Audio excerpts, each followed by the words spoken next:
GMGM. So in this series, we're going to do a light and breezy high-level overview of some of the elements that make SEDA's Oracle network different to a traditional Oracle.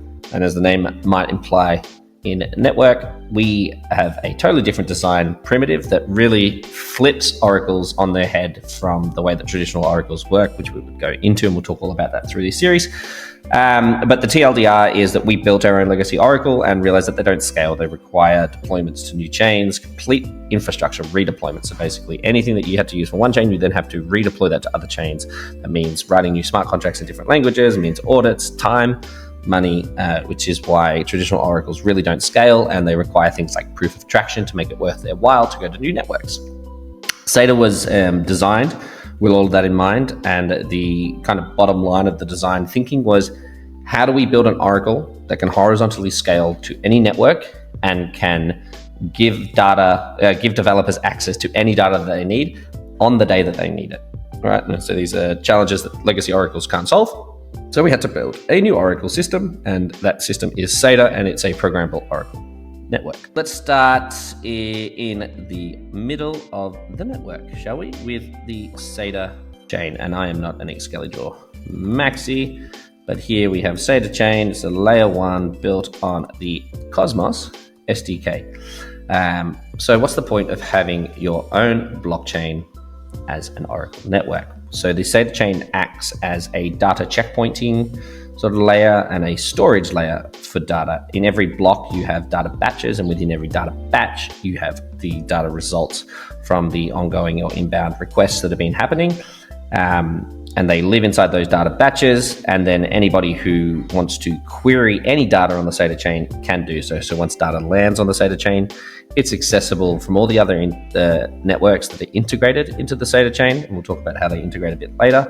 But basically, any data that's live there becomes a bit of a marketplace, and they can query the chain, query the data batches, and get access to the data once it's been queried from its sources and landed and stored on the SEDA chain. So it's sort of storage, marketplace, checkpointing layer. And the reason that we call it a checkpointing layer is that because on the network, you actually have the SEDA decentralized validator set, which I believe is like 87 at the time of filming. And basically what the decentralized validator set do is that as the data requests come in, they get put into batches, which get stored into a block. As they're put into those batches, the validator signs off on them, and basically in that process, they wrap the batch and the block in a tamper-resistant proof.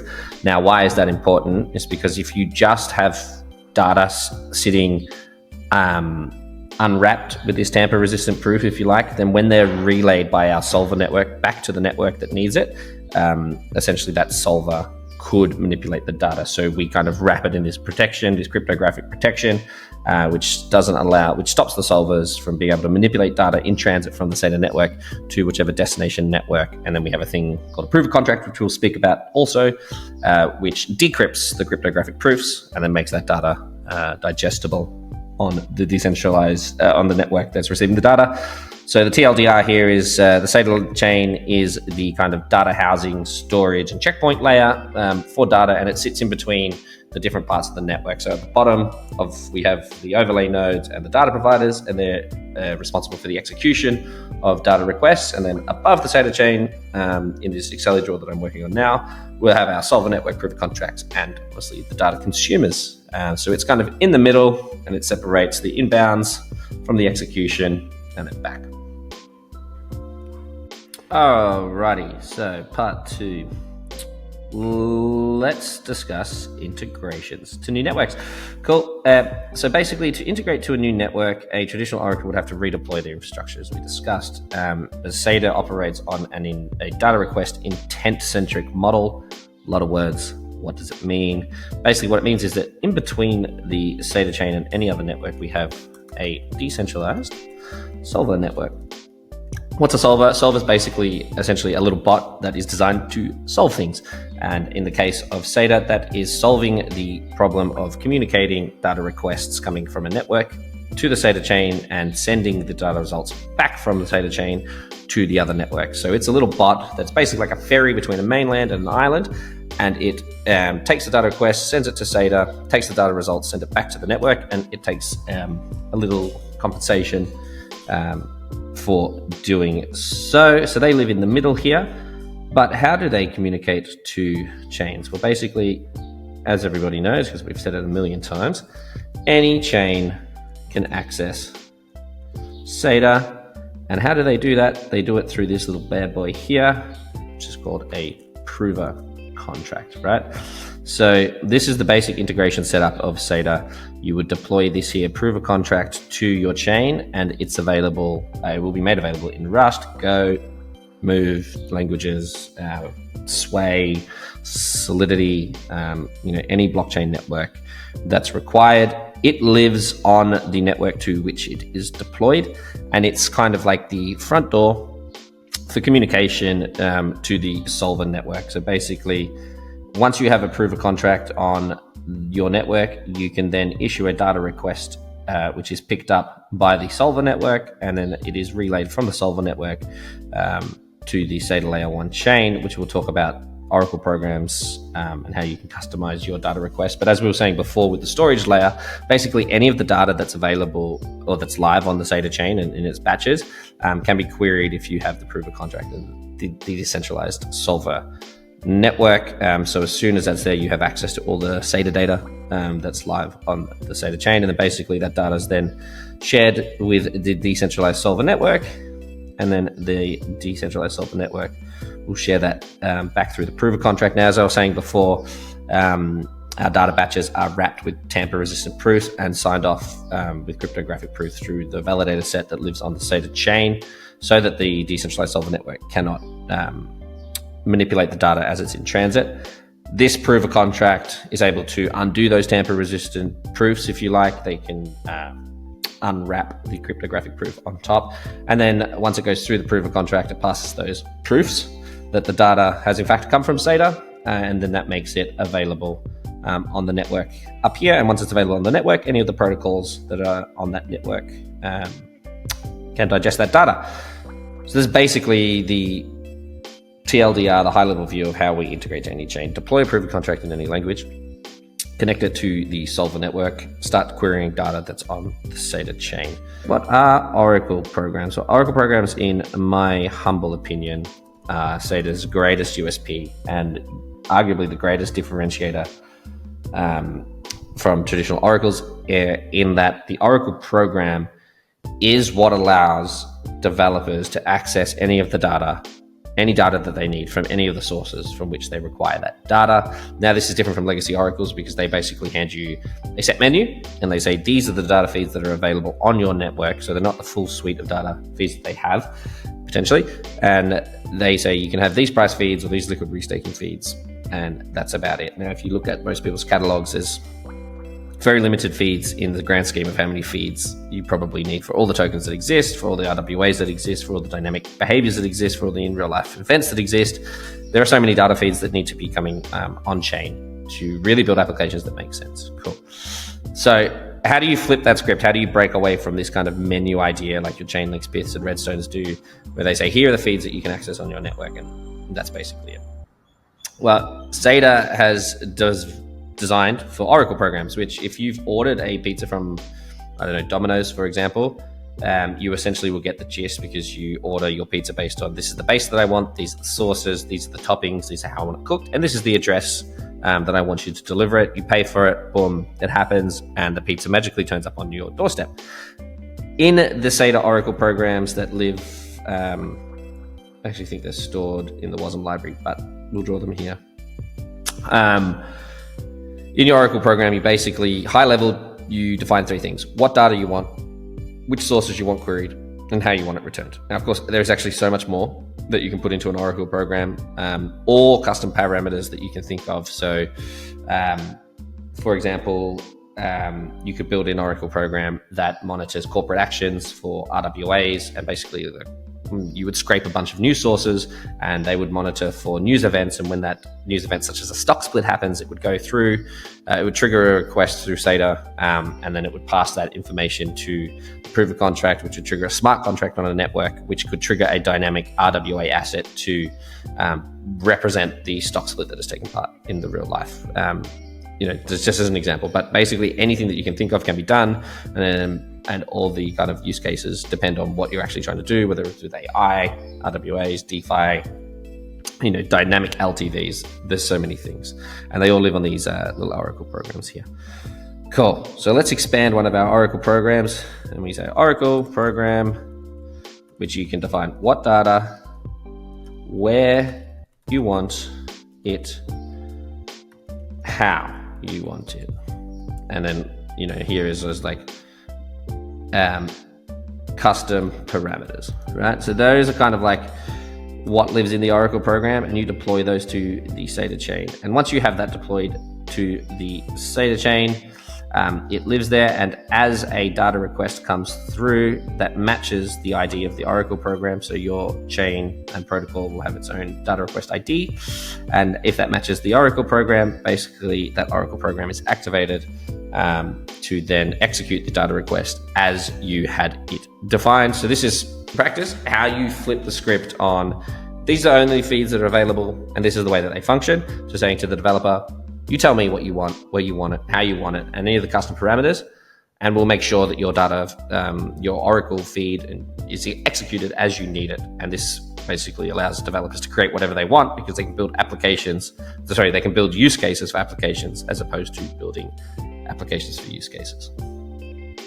Alrighty, cool. So now we have our storage and checkpoint layer with our SEDA chain, communication via the solver network that goes through the proof of contract to decrypt data batches, make data available, and communicate with any network and SEDA. We also understand the Oracle program, which is how developers define how their Oracle program should work, how their Oracle feed should work, which basically gives them the ability to create any Oracle feed that they need so that they can match that Oracle feed to their actual use case and build application-specific Oracle programs, versus the traditional setup where you kind of have to build your use cases based on whatever data feeds you can get your hands on. Okay, but what happens when a data request comes through and an Oracle program ID is activated? Who or what executes the data request? Well, these little bad boys here, which are called SEDA overlay nodes. And basically you have currently, I think we're going to mainnet with a professional set of overlay nodes that are currently validating the main chain, but as we continuously upgrade the network, the idea is to have tens of thousands of these overlay nodes in operation, which also just adds more layers of decentralization, more replication factor, and also more redundancy to the network. So this is called the overlay network. Now the overlay network, he lives just definitely not an Excalibur or Maxi, I guess. He lives here on top of the SEDA chain on the execution side of the network. And basically what happens is a data request comes through, and it comes through the network, through the proof of contract, to the decentralized solver. Request is relayed to the SEDA chain. The data request ID matches the Oracle program built by the data requestor, and that then triggers the overlay nodes, who then receive the data requests. And then when they receive the data requests, they then pull up the Oracle program associated with that to access the instructions, what data, where they need it from, how they want it, and the custom parameters. The configuration that's relevant to the overlay nodes here is what data they're looking for and where they want it. So basically you might have that your Oracle program has a replication factor of 3, which means that you want at least 3 overlay nodes to query the data sources independently and reveal those data results back to the SEDA chain. If you were to have a replication factor of 4, 5, 6, 7, the higher you go, the more decentralized it is, because the more nodes you have independently querying those data sources. So let's imagine in this case, it's a replication factor of 3 in your Oracle program. These 3 blue nodes now have formed what is called a secret committee, basically saying that they are the committee they are the nodes that are going to query the data source independently from each other, and then they're going to independently reveal those results so that they cannot be glued together, so they cannot manipulate the data source. And basically the DR tally stage, which is the filtration stage that we'll talk about next, can know what to do with that data, how to aggregate it according to the Oracle program. So these overlay nodes, in a good analogy, I always feel like they're the bees, if you like. I'm a farmer. So basically the bees have hives. The hive is the SEDA chain. Then the message comes in from the king or the queen, and it says we need to get honey from these type of flowers, from these type of fields, and avoid these places, right? So the overlay nodes, they go out in their little groups, or individually bees, they fly to the flowers that they need to go to, and they source the nectar from the flowers according to the instructions of the king or queen. Overlay nodes, the exact same function. They're the bees of our network, and you are the king or queen, whoever has coded the Oracle program, and they go out and they query those data sources, return it to the SEDA chain. Return it to a filtration system which aggregates the data and applies the custom parameters, and then makes that available to the SEDA chain, which then makes it available to the solvers, which then makes it available to the prover contract, which then makes it available to the requester. Cool. All right, we're nearly there. So just to re-walk through that, the data request comes from the requesting network protocol on the network through the prover contract, relayed to the SEDA chain via the solver network, which is here, and then it lands on the SEDA chain. That request triggers the overlay nodes, which then grab a SEDA Oracle program, which is associated with the same ID as the data request. They use that Oracle program to decide how many overlay nodes should, according to the instructions, query sources, and they can query a data provider's proxy node, which holds all of a private data supplier's data that they want to make available with all the API keys in the proxy node. Stops them spinning up multiple points of query for all the different APIs that they want to supply. It's a very fast, efficient, cost-effective way. Or they will pull the SEDA HTTP fetch function, which can pull any public data available on the internet, whether that's via a provided API or through a web scraping tool that uses its own API. In the Oracle program, they then take that data, they query the sources, and then they make it available before going to the SEDA chain. It comes available to what is called the DR tally function. So the DR tally function stands for data request tally, and basically this is just an aggregation filtration system. So in the Oracle program, as we discussed, there is the ability to add in your custom parameters, which could be absolutely anything depending on the use case that you're trying to build. But the kind of TLDR on the DR tally function is that it filters and aggregates, whether it's like you want the 10 average 10 sources of New York City real estate data, and you want to get the median value for that one piece of real estate, and that's the most accurate form of data, then it will take all the results from the overlay nodes and it will tally them up to give you the median result.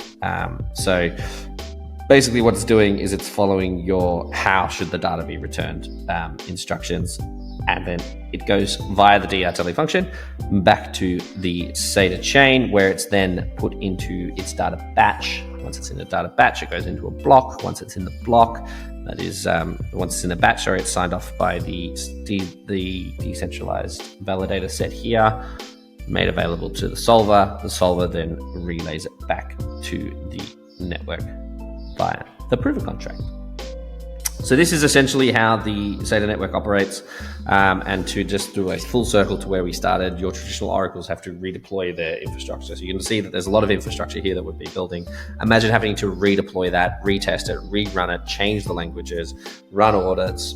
The cost, the time alone is the reason why legacy oracles have to charge so much money and take so much time, whether it's 3 to 9 months or beyond for integrations, and why new networks have to either pay through the nose or they have to provide proof of traction, which is very difficult because you can't really have applications building if you don't have the data feeds that you need. So it becomes this like chicken and egg problem, or they have to use like really low quality data.